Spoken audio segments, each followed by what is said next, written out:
Assalamu alaikum, dear student. Today I am going to tell you about parasitism. Parasitism is an association of two organisms living together in a way that one organism is benefited. It takes its nutrition from the other organism, which is the host. During this process, the one who is getting benefited is actually receiving the nutrition from the other organism by harming it, by making it weak or sometimes letting it to die. So this is that type of relationship in which one is benefited and other is harmed to the extent of its death. So if we define a parasite, so a parasite can be defined as an organism which obtains its food from another, usually larger living organism, that is the host, and the host is always suffering at that time. And the parasite who gets its nutrition from the host, it's always benefited. So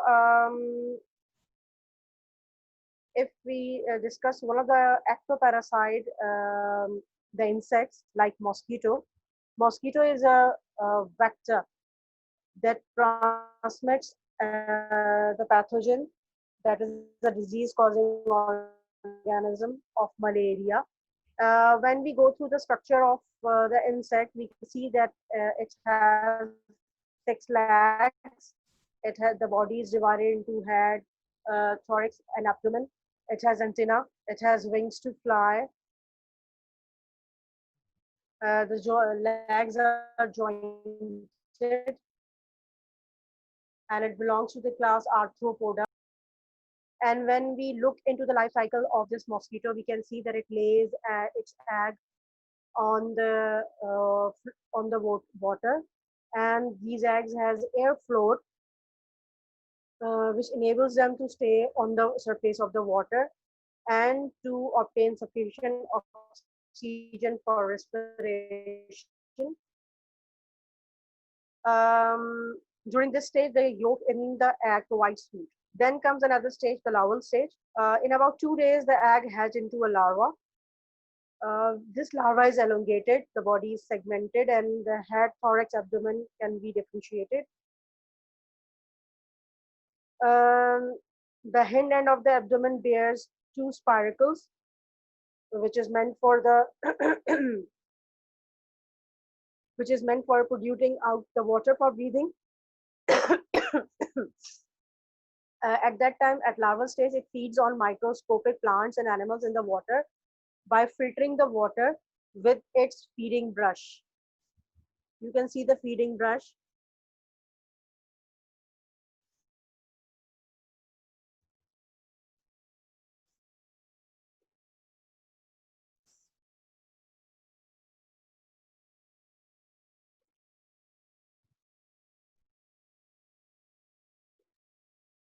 Okay. Um, in this stage, it grows rapidly, stores much food material in its body, and during that, in about 1 week, the larva changes into pupa. The pupa has a large round cephalothorax made up of thorax and head fused together. You can see the head and thorax fused together, and the abdomen is free outside the cephalothorax. There is a caudal flap which is used for swimming. In this stage, it feeds on the food which it stored during the larval stage. Then finally comes the adult stage. After 5 to 10 days, the adult emerges from the pupal case, spreads its wings, and flies away. When it rests on substratum, it has its abdomen tilted at an angle to the horizontal. Okay, the malaria is spread by the mosquito, and mosquitoes serve as a vector for the pathogen known as plasmodium.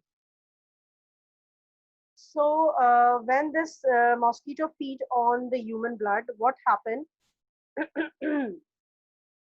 Its saliva allows its saliva comes out of the mouth when it was sucking the blood from the human. What happens? Its saliva does not allow the blood to clot, and this makes the blood to free from clotting.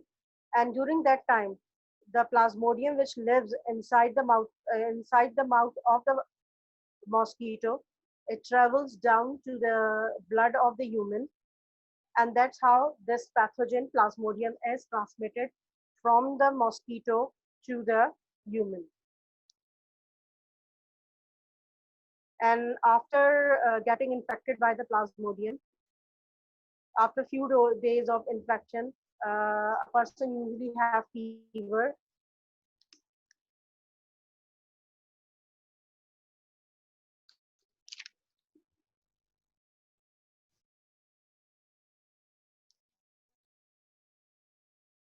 A person usually have fever,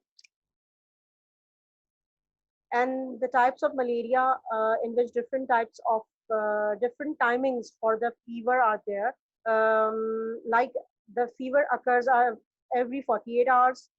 This disease is called Persian malaria. If it happens in 72 hours, it is known as cotton malaria. Okay. Now the question arises how to control the malaria. The malaria can be controlled in three ways: by controlling the mosquito vector, by avoiding mosquito bite, and by treating the parasite which stays in the blood after getting infected by the plasmodium. Now, how we can control the mosquito? We can control the growth of mosquito by covering the water tanks with net so that the mosquitoes cannot lay their egg on that water or on the street elsewhere everywhere, so that the mosquitoes cannot lay their egg. Introduce some fishes which feeds on the mosquito larva, so that if the egg hatches and larva is there in the water, so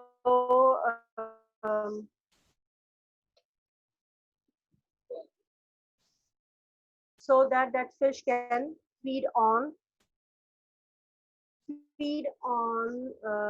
that larva. Cover the surface of water with light oil. The surface of water should be covered with light oil so that the larva cannot use the water film for which they hang to breathe from that uh, from the atmosphere. So that's how these larvae can suffocate. Use insecticide or mosquito coils to kill or repel adult mosquito inside building. And another way of avoiding mosquito bites: place net over doors and windows, wear clothes which cover wrist and ankles, especially in the evening when mosquitoes are active, use insect repellent, sleep under mosquito nets. Protection against the parasite plasmodium: take regular drugs if you are infected by the plasmodium to kill the parasite if which enters in the bloodstream. Treat patients suffering from malaria with a higher dosage of anti-malaria drug and isolate them to prevent spreading the disease. So that's how we can uh, we can free ourselves, yeah, we can save ourselves from the malaria and the mosquito to pass the pathogen